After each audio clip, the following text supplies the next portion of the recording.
Hi, this is Tim of the 1916 Company. Welcome and thanks for logging on. We are starting our weekend off with watches, and this is batting lead off. It's the Vacheron Constantin Historiques 1955 Corne de Vache, based on a historical design launched in 1955. It is designed to pay tribute to the cow horn lug profile of that prototypical model. Now, while the original was only built in about 36 examples, this model, launched in 2015, is more available, but not common. This is a watch that's been built over several iterations, initially in platinum. This rose gold example debuted the next year, 2016. It is larger than the original watch at 38.5 millimeters, but not large. The timepiece features a dial with a classical twin register layout. You can see tachymeter on the dial, a very mid-century style. Prior to roughly 1960, that's generally how the sporting speed scale of the tachymeter would be laid out. Later on, after 1960, it tended to be on the bezel. We have these lovely vaulted, that is rounded and polished rose gold hands, applique indices and numerals. The dial features several different silvers. You can see the center is frosted or opaline, a non-directional grain, and then we have this silver brushed sunburst underneath the tack, seconds, and minutes scale. Twin sunken sub-registers, each with a concentric pattern. Flip it all over. We have the Lemania-based Vacheron caliber 1142. It's based on the Lemania 2310, which in a different guise went to the moon as Omega 321. But in the modern era, this movement's been used by everyone from Patek Philippe to Roger Dubuis to Vacheron and beyond as a high horology, column wheel, manual wind, lateral clutch chronograph.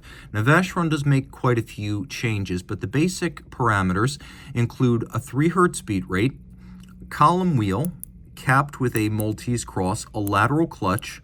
We have 5-position adjustment, which is the standard for high horology and chronometers, and then finish, which is Geneva seal. You can see the Geneva seal on the balance cock, but also on the case. As post-2012, it is a standard for the integrity and the quality of the entire watch. Now, where things change a little bit, the 5-position adjustment and the finishing is certainly far more than a standard Lemania.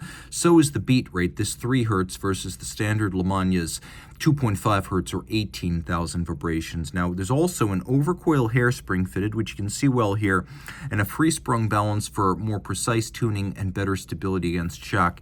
Everything is finished to the highest standard. There's excellent depth to the movement, and the tactile feel of the column wheel is world class.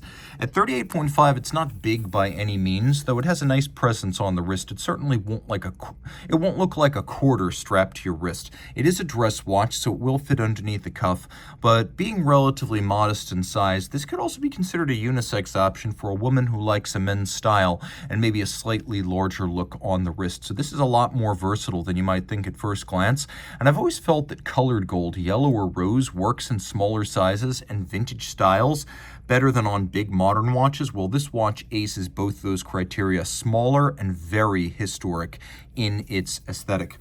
Now, the watch I'm going to show you is truly historic, and it's one of the earliest examples I've ever seen of a Corum golden bridge. The original golden bridge was a solid gold baguette manual wind mechanical movement conceived by watchmaker Vincent Calabrese in the late 70s. He shopped it around the industry, but back in the late 70s, no one wanted a mechanical watch design, thinking that the end of mechanical watches was imminent. And yet Corum, out of La Chaux-de-Fonds, a relatively modern brand only founded in the 1950s, decided that the golden bridge was perfect for their corporate ethos as a design-first watchmaker.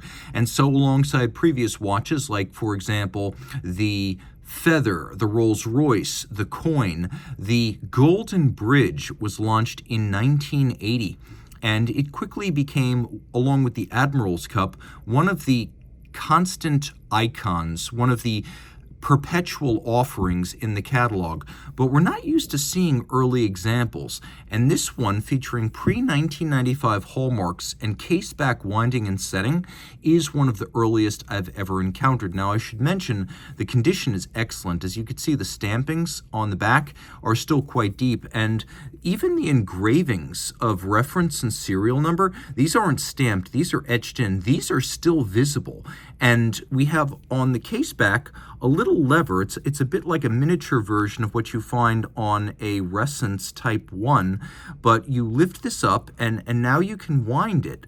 And you wind it, and then you can actually pull it out, and you can set.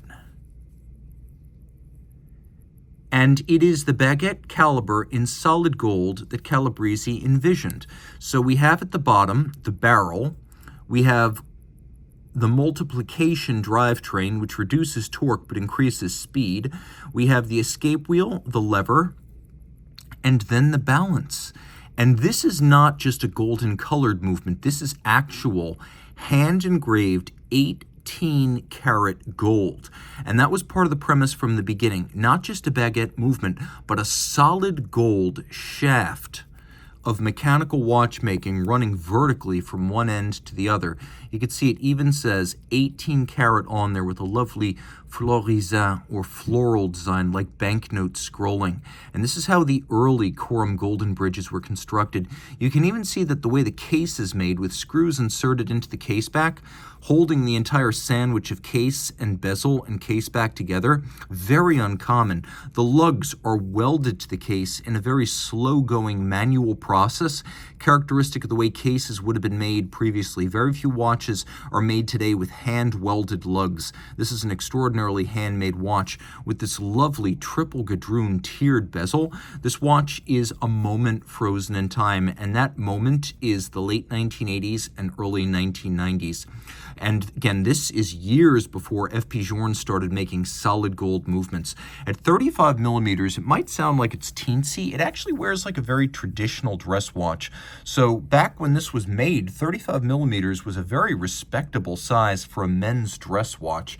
And so this would have been considered a very distinguished watch, something that was elegant, graceful, always in good taste, beautifully proportioned and perfectly sized. A man or a woman can wear this, but it's very special and very rare, in as much as I've now seen a couple of Patek Philippe Sky Moon Tourbillon. This is the earliest and possibly only vintage golden bridge I have ever encountered. You can see how things were done right back then, even on the buckle itself. Truly special. This will be a great prize for a collector.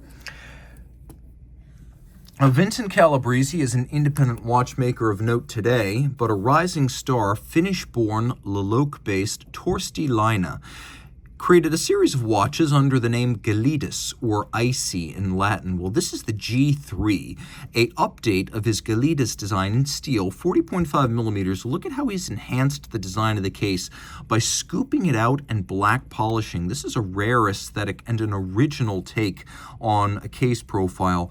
Now you can see that the watch is based on the guilloche of the dial. Everything's built around the guilloche design. We have a vogue design or wave, écaille de poisson or fish scale, a granular finish under these lovely blued appliqué breguet style Arabic numerals, and then a multi-piece dial construction that is elegance incarnate. The contrast is also very high. This is an easy watch to read, so as a watch, it's very successful. On the reverse side, we have what Laine describes as his signature design. There are several different designs available for the three-quarter bridge. It is a Unitas 6498 architecture, so it is the architecture of the Unitas, but it is not simply the Unitas pieces taken. He makes the movement himself. He has not repurposed a bunch of Swatch Group parts. What is in common is the layout of the train: crown wheel, barrel, center wheel, third wheel, fourth wheel, and then escape wheel, anchor, and balance. It is a big, slow-beating 2.5 hertz balance, and you can see this is a large movement, originally designed with pocket watches and desk clocks in mind. So you have these recesses with a lovely chiseled profile. Then you have these raised, relieved, satinated elements, including the channel around the edge of the bridge, just like the Grunefelds, and then a mile-wide bevel that is almost a caricature of anglage. It's so broad and bright and handsome. We have the same treatment inside the jewel sinks, and you can see really gorgeous solarization on the crown wheel, and then double layered solarization on the ratchet wheel. Manual wind, 50-hour power reserve. You can see custom cut bridges in steel for the escape wheel. You could see satination on the top, bevels on the side for both of these structures. Deeply impressive stuff. A real rising star in the world of watchmaking. And at 40.5 millimeters, this is sort of a standard size for a men's dress watch today. It doesn't look a feat over-refined or petite on the wrist. It's got a lot of presence, but it also does it all with good manners. It has a presence, but it is not a excessively boisterous or rude type of timepiece. It announces itself with dignity and restraint. This is a really special watch from a special watchmaker. Okay, now a better established name in watchmaking, I think we can all agree, Patek Philippe. Here we have the entire Eurasian landmass, as well as the Indian Ocean, Africa, and Oceania, as well as several different oceans. We have the northern and southern Atlantic, Indian, and Pacific.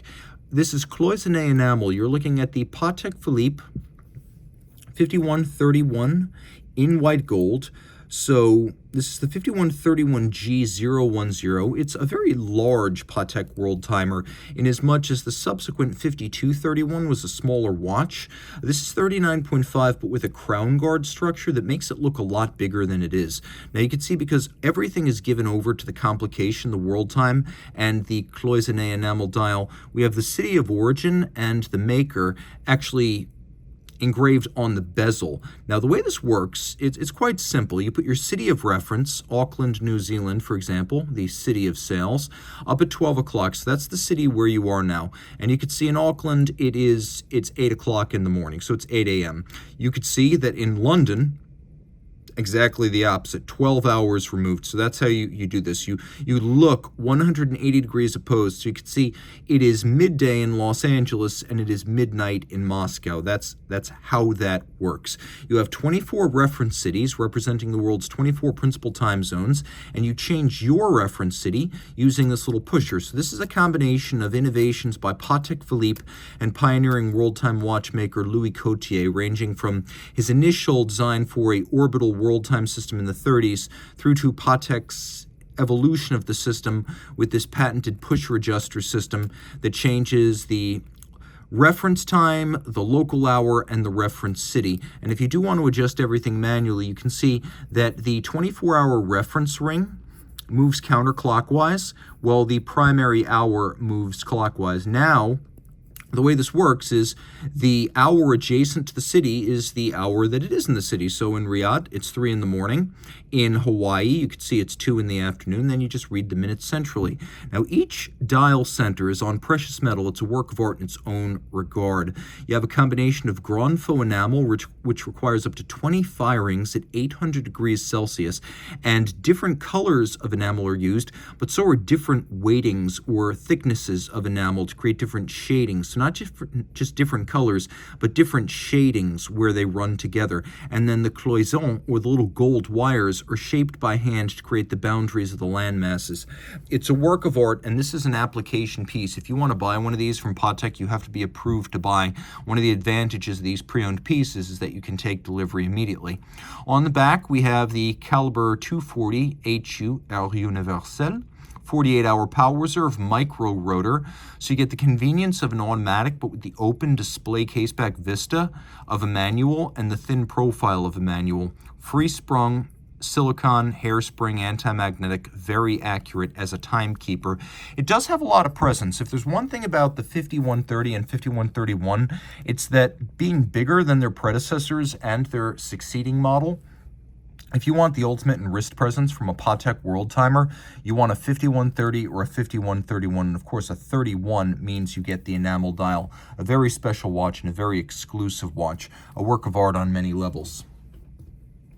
Okay, this is a little bit weird. Things are going to get weird here, folks. Back in 2018, Patek Philippe launched this, arguably the definitive version of the 5270 Perpetual calendar chronograph. This is the 5270P in platinum.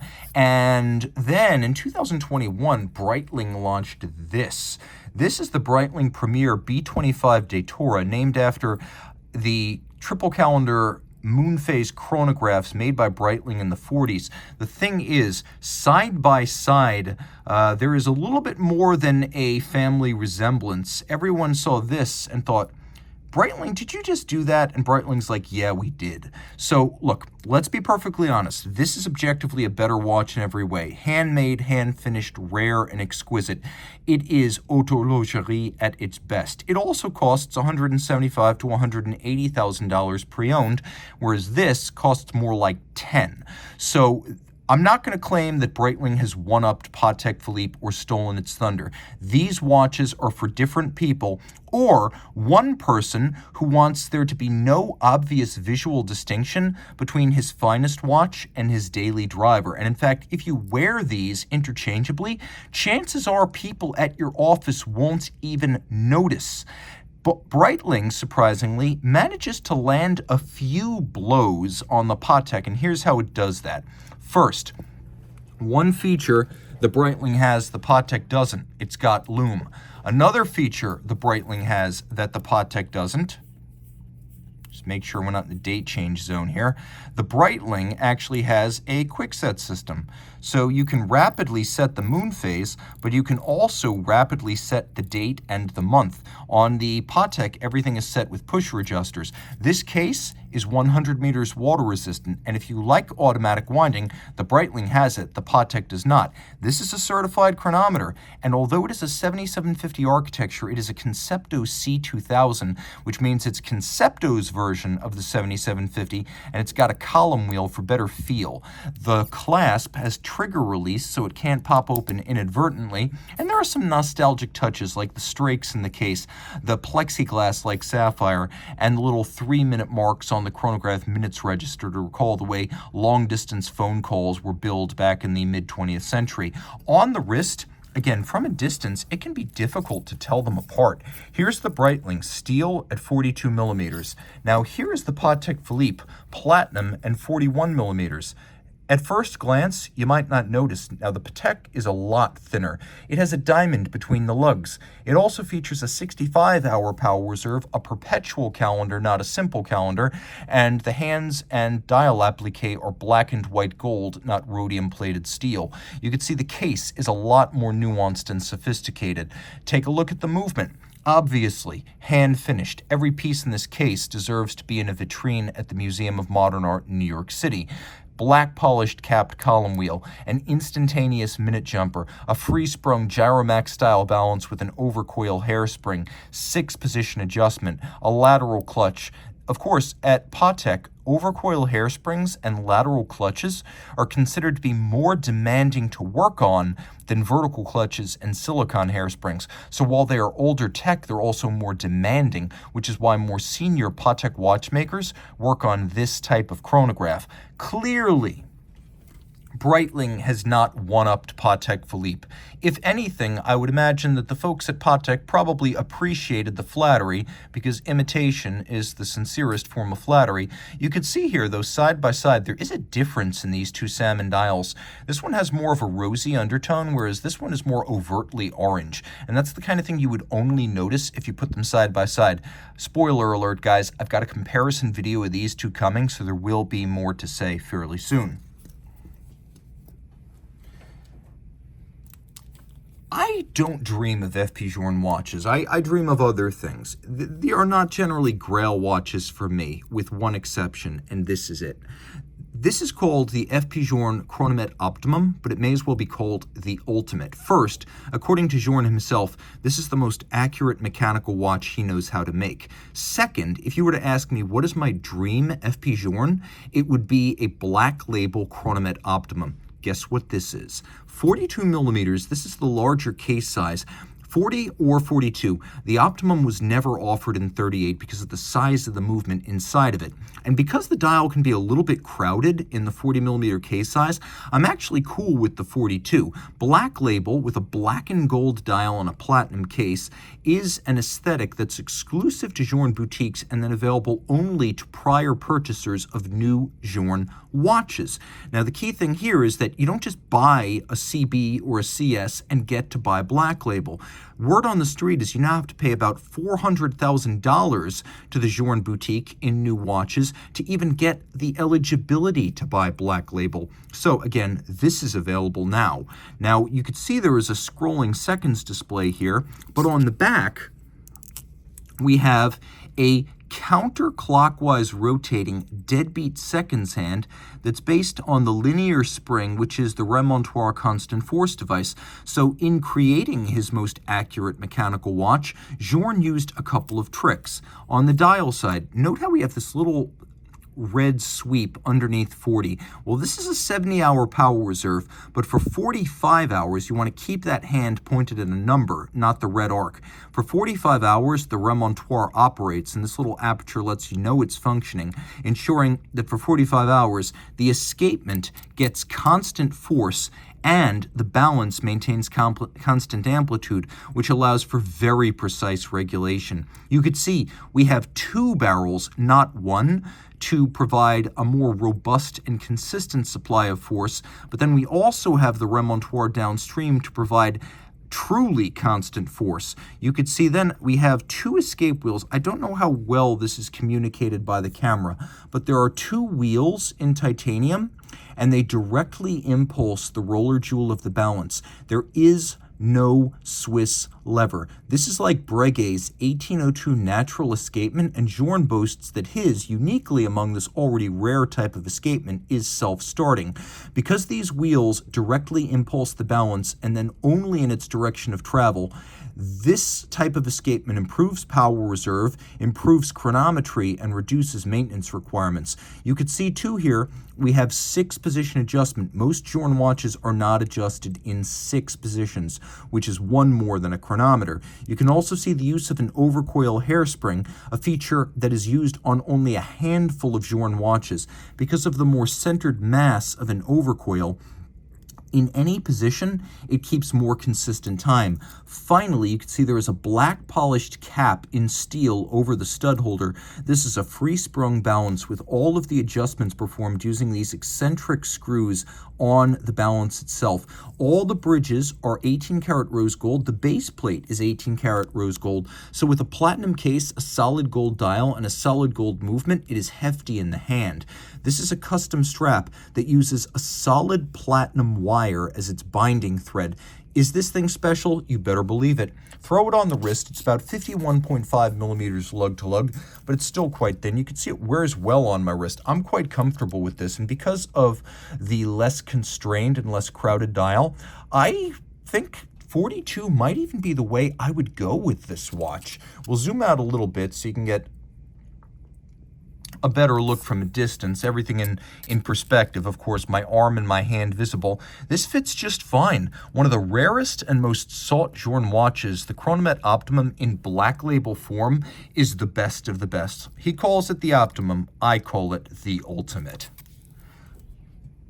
And now from FP Journe, literally from FP Journe, comes a watchmaker who spent years constructing Journe's most complicated watch, the Sonnerie Souveraine. And that watch, the Grande Sonnerie of FP Journe, was built by few men, including this guy, Ludovic Ballouard, a master watchmaker who originally trained as a watchmaker in Brittany, his home region of France, but finding no work as a watchmaker at the time, he became an aircraft service technician before moving to Switzerland and catching on with Franck Muller, where he mastered service on the high complications made by Franck.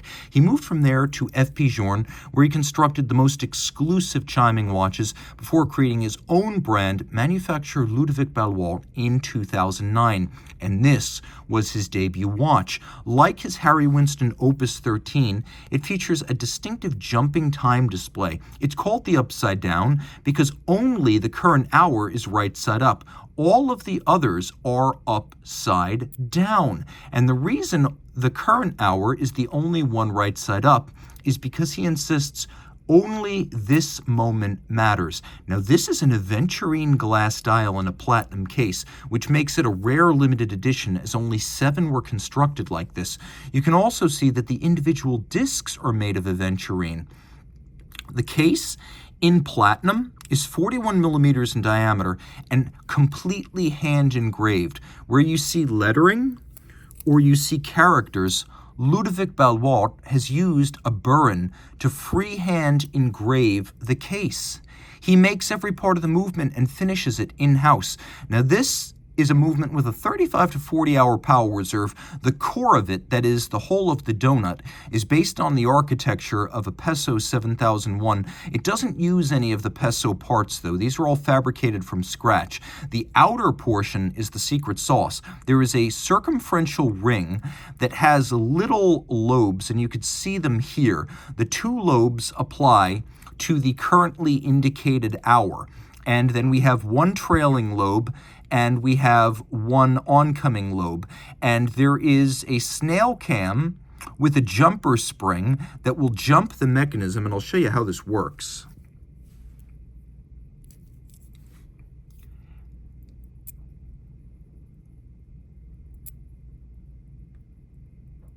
It's almost too quick to see, and it's poetry in motion.